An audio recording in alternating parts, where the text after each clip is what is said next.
Le Maroc, souvent vu comme une simple terre de passage, c'est bien plus que ça, en fait. Un vrai carrefour du savoir où Afrique, Europe, Moyen-Orient se croisent depuis des millénaires. Aujourd'hui, on plonge dans cette histoire intellectuelle, scientifique marocaine. Comment ce royaume est devenu un acteur clé pour les idées, pour leur diffusion. On va voyager un peu dans le temps, de l'Antiquité jusqu'à l'époque moderne, en passant par ce fameux âge d'or médiéval. L'idée, c'est de comprendre un peu les moteurs de l'innovation, de la transmission qui ont forgé cet héritage. Prête à démarrer? Alors, le point de départ, l'Antiquité. On a des traces, bien sûr, phéniciennes, romaines, Tingis, Volubilis, mais les sources insistent sur un savoir-faire, plutôt technique, non? Navigation, administration, l'ingénierie militaire. Pas vraiment de sciences savantes documentées sur place à cette époque. La région, c'était surtout un avant-poste romain, stratégique. Oui, et la vraie bascule, le moment fascinant que les sources mettent en lumière, c'est l'arrivée de l'islam au 7e siècle. Là, on a une fusion culturelle berbère et arabe qui crée quelque chose de nouveau. Et puis, il y a cet événement majeur, la fondation de Fès. Et en 859, celle de la mosquée Al-Qarawiyyin, par Fatima Al-Fihri. Ça commence comme un lieu de prière, mais ça va évoluer pour devenir ce qu'on considère aujourd'hui comme la plus ancienne université du monde, encore en activité. Ça change tout. Ah oui, Al-Qarawiyyin. Hmm. Et là, on bascule dans l'âge d'or, c'est ça, hein, Mhm. 11e, 14e siècle. Les Almoravides, Almohades, Mérinides, ils unifient le Maghreb et Al-Andalus. Ça devait être un bouillonnement incroyable. Exactement. Cet espace unifié, ça devient une sorte d'autoroute pour les savants, pour les idées. Et il faut ajouter le mécénat des rois, surtout les Almohades et les Mérinides. Ils attirent les grands esprits. Fès devient un pôle majeur avec ses madrassas financés par le pouvoir. Al-Qarawiyyin s'ouvre à la médecine, la philosophie. Il faut vraiment voir cet espace Maghreb-Andalus comme un écosystème intellectuel unique, très dynamique. Et qui sont les grandes figures de cet écosystème? Des noms qui ressortent? Oh oui, plusieurs. On peut penser à Averroès, Ibn Rushd, né à Cordoue, d'accord, mais très actif à Marrakech, à la cour almohade. Ses commentaires sur Aristote sont fondamentaux, bien sûr. Mais ce qui est peut-être encore plus frappant, c'est sa tentative très rigoureuse de concilier la foi et la raison philosophique. C'est ça qui est intéressant. Les sources montrent que ce n'est pas juste une redécouverte d'Aristote pour le plaisir. Il y a une vraie confrontation philosophique qu'il apporte, en quelque sorte, à l'Europe. Tout à fait. L'impact de ce qu'on appelle l'avéroïsme latin en Europe a été immense, et parfois très controversé d'ailleurs. Ça a forcé à réfléchir. Et puis, il ne faut pas oublier son maître, Ibn Zohar ou Avenzoar.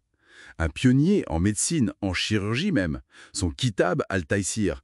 Il décrit la trachéotomie, il identifie la carien de la gale, et chose étonnante, il faisait des tests chirurgicaux sur les animaux. Des tests sur animaux déjà à cette époque. Ça semble incroyablement moderne. Les sources le présentent comme un innovateur sur ce point précis. Oui, les sources le présentent vraiment comme un pionnier là-dessus, en soulignant cette approche expérimentale. C'était assez novateur. On peut aussi citer Al-Idrissi de Ceuta, sa carte du monde, le Kitab Nouzet al-Mushtaq, une synthèse incroyable des savoirs géographiques. Une référence pendant des siècles. Ou encore Ibn al-Bana de Marrakech, sous les Mérinides, un matheux de haut vol qui travaillait sur les fractions, les racines carrées. Et toute cette science, cette connaissance, elle ne reste pas confinée au Maroc ou au Maghreb. Ah non, loin de là. Le transfert vers l'Europe, via les traductions notamment à Tolède, c'est crucial pour ce qu'on appelle la Renaissance du XIIe siècle. Philosophie, médecine, astronomie. Pensez à tous les noms d'étoiles d'origine arabe, comme Aldébaran. Mais l'influence va aussi vers le sud, par les routes transsahariennes, vers Tombouctou. Et puis une mobilité constante dans le monde musulman. Prenez Al-Samawal al-Maghribi, né de parents sassis, mais qui a travaillé jusqu'en Perse, mathématicien lui aussi. Faisons un bond en avant, et plus récemment, disons le 19e siècle. Le 19e siècle, c'est un moment très différent, mais intéressant. Face à la pression européenne qui monte, le sultan Mohamed IV lance une politique de traduction. Traduction d'ouvrages scientifiques et techniques européens. Euclide, Legendre, des traités d'astronomie. C'est une démarche très stratégique.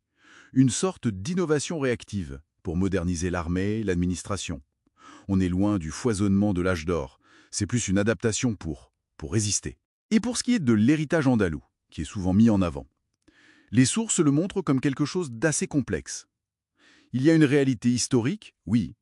Les liens forts, l'accueil des réfugiés musulmans et juifs après la reconquiste espagnole, c'est indéniable. Mais l'insistance sur cet héritage comme un pilier central de l'identité marocaine serait aussi, d'après certains travaux, une construction un peu plus récente, en partie façonnée pendant la période coloniale. C'est intéressant ça. Mais les sources confirment quand même un afflux bien réel après 1492, non? Comment les historiens font la part des choses entre cette réalité historique et cette idée de construction moderne? Bah, il distingue l'événement, l'arrivée de ces populations andalouses et leur intégration, qui était progressive, de son utilisation plus tard dans un discours identitaire national. Ce discours a parfois tendance à idéaliser ou peut-être à surestimer le rôle de cet apport par rapport aux autres composantes, berbères notamment, de l'identité marocaine. C'est une question de nuance, de contexte. Bon, alors si on essaie de résumer un peu ce voyage. L'histoire scientifique du Maroc, ça semble être une histoire de formidable capacité d'adaptation et de transmission, non? D'un savoir-faire plutôt technique dans l'Antiquité, à un pôle intellectuel majeur au Moyen Âge, jusqu'à une modernisation plus défensive, plus récente. Oui, absolument. Cette capacité à absorber, à mélanger, à hybrider et puis à diffuser les savoirs, c'est vraiment une constante qu'on retrouve. D'ailleurs, on peut voir le projet actuel de Hub d'intelligence artificielle à Rabat, qui a une ambition régionale, comme une tentative de renouer avec cette longue, très longue tradition de carrefour des connaissances. Et ça nous laisse avec une question, peut-être, pour aller plus loin, hein. Comment cette histoire si riche et si complexe d'échanges, d'innovation, d'adaptation scientifique peut éclairer la place que le Maroc cherche à tenir aujourd'hui dans les réseaux mondiaux du savoir, de la technologie? Voilà, une piste de réflexion.